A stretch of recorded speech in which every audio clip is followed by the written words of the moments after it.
Morning, boys and girls. It is, I'll do it in sign language. Let me just start that way. Let me scoot in front of it. I'll say,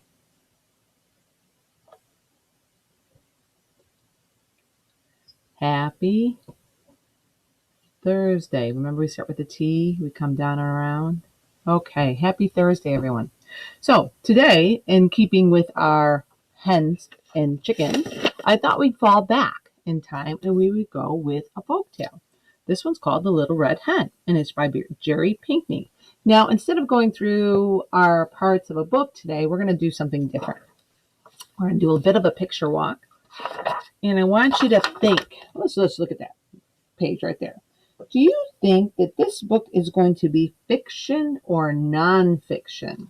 Now, if you're thinking fiction, fiction means fake. Nonfiction means not fake or real. So what would you think? What would you think just looking at these pictures? And this is going to be a big book for Mrs. Nielsen to read, but I'm going to try to get those illustrations in there. What do you think about this? Look at here. There she is with a bunch of other farm animals. She's holding out her hat. She's talking to them. I think some of you are yelling at me, fiction, Mrs. Nielsen. We know this book is fiction. Chickens don't wear clothes. They don't live in houses and cook bread. Well, they do live in a house called a coop, but my chickens aren't baking bread. I got to tell you that right now. Anyway, so you would say that this book is fiction. However, this book is considered nonfiction. Now, that's a section you would find it in the library. Yes, it's a fictional story. There's little chickens going along, and they're clucking, and they're making bread and everything. But this book is considered nonfiction. Nonfiction. This is a folk tale. And so I wrote out this little handy dandy thing for us. Folk tales. So folk or folks are people like you and me, and a tale is a story. So they're stories told by people. Now, the reason why this is found in the nonfiction side of our library is it's found in the 300 section called social sciences. So think about it like social sciences, like the science of people. It has to do with customs and etiquette, the way we behave and treat each other. I also think about it as being in the law or government area, because these stories were told by folks to kind of teach people lessons about life. So as you're reading this story, I want you thinking about how The Little Red Hen is a folk tale and that it's sharing a lesson for us about how we should be with other people. So that is why we find folk tales and fairy tales in the nonfiction side of the library. So let's begin. The Little Red Hen, which is just such a great story. Bet you didn't see that coming. So I gotta get out the glasses for this one. There we go, as best as we can. Let's move over just a teeny bit. Okay. The Little Red Hen greeted the sun with a cheery good morning. It was going to be another busy day.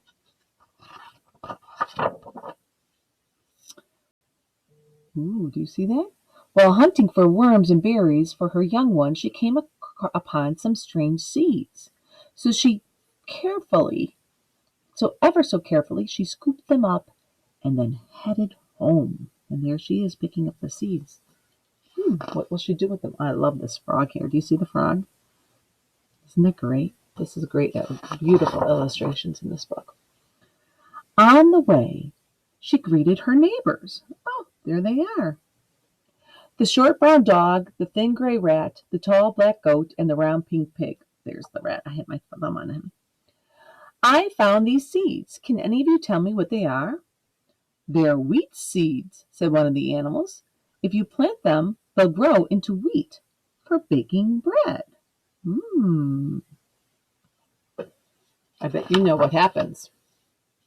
I have a feeling you've read this book before. Who will help me plant the seeds? Asked the Little Red Hen. Not I, said the rat. Not I, said the goat. Not I, said the pig. Oh, surely you will, the Little Red Hen said to the dog. You are so fond of digging. Dogs like to dig, right? Not I, said the dog. Well, I thought dogs like to dig. He doesn't want to help dig the seeds? So, very well then, said the little red hen. I will plant them myself. And she dug holes in the ground and dropped the seeds in. A very busy hen was she. In there, if you notice, it's got a little hole. And look at her baby chick standing around helping her. She has the seeds in her handkerchief. Of course, all hens have handkerchiefs. Every day the little red hen scratched for food to feed her young ones. She also found time to care for the seedlings. She and her chicks watched as the wheat grew strong and ripe. It's now time for harvesting, said the little red hen. Oh, do you see how nice and tall those stalks are? And you see her neighbors there, and there's the rat in the middle. Time to cut down that wheat.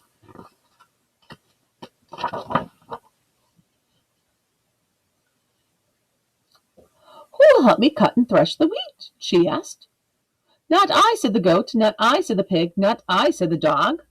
Surely you will, the little red hen said to the rat. You can use your tail to chop it easily. Not I, said the rat. Well, I didn't know you could use a rat's tail to chop the wheat. Oh, look at the beautiful picture. I love it. And if you notice, her chicks are getting much bigger. Very well, I will do it myself, said the little red hen. After snipping the stalks with her beak, she separated the grain with her claws. A very busy hen was she.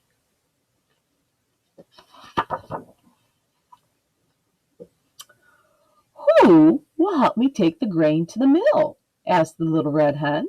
Not I, said the pig. Not I, said the dog. Not I, said the rat. Surely you will, the little red hen said to the goat. You are strong and steady, and it's a lovely day to take out your cart. Do you see the cart in the background? Not I, said the goat. Oh, and there's her bag that has to go to the mill. What will happen? Very well, said the little red hen. I will do it myself. So she fetched her shawl, then trudged off to the mill. The Mr. Miller ground her grain into flour and even gave her a jar of berry jam. The little red hen thanked him and began her long trek home. Now, my chickens and I, we don't exchange things like that. Usually I just give them mealworms. But she's got a nice little shawl on her and a nice little hat, and she's taking her jar of hot jam. I do love this book. It is a nice book. Oh, who will she ask next? Can you guess by who's in the picture? Who will help me bake the bread? Asked the little red hen. Not I, said the dog. Not I, said the rat. Not I, said the goat. Surely you will, said the little red hen to the pig. It won't take much effort at all, and you are always delighted with my cooking.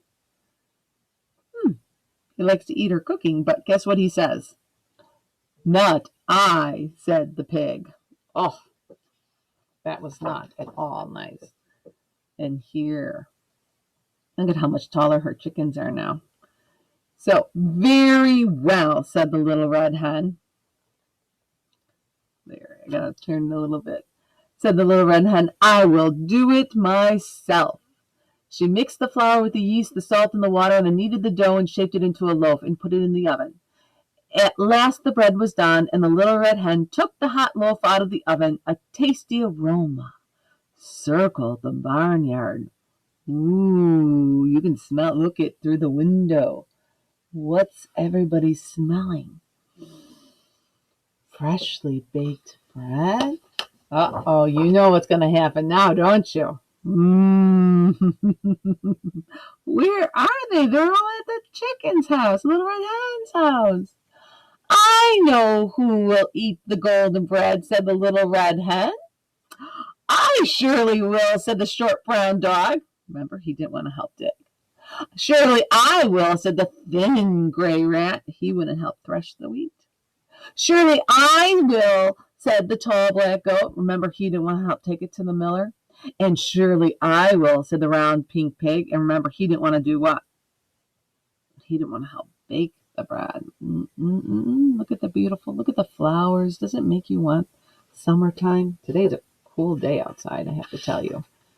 That wind, it's nice. It's sunny, but the wind is something. Oh, no, you won't. Oh, look she's got that feather up in the air. She's telling him just like Chicky Momo does to the rest of us and our chickens. No, you won't, said Little Red Hen. You did not help me plant the seeds, nor thresh the wheat, nor take the grain to the miller, nor bake the bread. Oh, my goodness.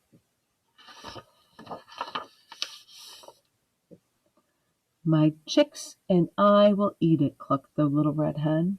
And she set the table for herself and her family, cut the warm, soft bread, then spread sweet berry jam on each slice. Oh, joy of joys. She's even got a little knife there. Wow. So, were you thinking about the lesson from this story? What was the lesson do you think that you got from it? Some of you might be saying, well, that wasn't very nice for her not to share the bread. And yeah, we do. We tell each other to be nice, and even if somebody does something mean to you, doesn't necessarily mean that you need to do it back. But this story, let's think about the story. So it was a folk tale, so it was meant to teach a lesson. What lesson was learned? Being nice to helping others, they'll help you. Maybe someone out there is saying, there's consequences to your actions. So like the Little Red Hen, she was doing all those things, and in the end, she got bread. Those were her results. She did all of her work, and she got warm, delicious bread and jam to share with her family. Now the others didn't want to help, and as a result, what was the result? We usually call those consequences. As a result, they didn't get any bread. When we think about our schoolwork or those kind of things, and I know some of you are going, oh, Mrs. Nielsen, but this is true. Some people work very, very hard in school, and they get very good grades. And then there are some people who play around a lot. Don't get me wrong. There's some people who need some extra help, and yes, but sometimes the older students, I would say, sometimes they play a lot during class, kind of like the other animals, and they go, oh, but why did I get this grade? Well, it's what we get out of life what we put into it. That's another lesson, right? If we work hard, good things come to us. If we play, things might not be so good. I'm also thinking of the story of the ant and the grasshopper. Or we read a book called The Little Red Fort. Maybe I'll have to pull that book out. So think about that. And that's why this would be in the social sciences. So it's teaching a story about helping others, sharing your gifts and all of that. Somebody would read this story and understand, oh, they should have helped the Little Red Hen. If they were going to want bread in the end, they have to help. So, and that's a good lesson for you guys to think about today. Like, what can you do to help moms or dads or grandmas and grandpas or aunts and uncles, anybody that's kind of working with you and helping you out? Is there something that you can do? Can you help set the table? Can you help dry the dishes after you wash them? Is there something that you can do? Can you clean up your mess? Is your room clean? Can you put your dirty clothes in the hamper? Can you put your toys away? Think about the things that you can do for others. Okay? So that's all I have for you today. Tomorrow is Friday, and I have a great book for you. It is by John Jory, which is the book that I read the first week, but it's the first day of this week, but it's a totally different book. You're going to love it. Okay, so make sure you come back tomorrow, and I will see you later. And we remember what this means, right? In sign language, we'll do it with this hand. I love you. Okay, you guys, have a great day, and I will see you later, alligator. After a while, crocodile.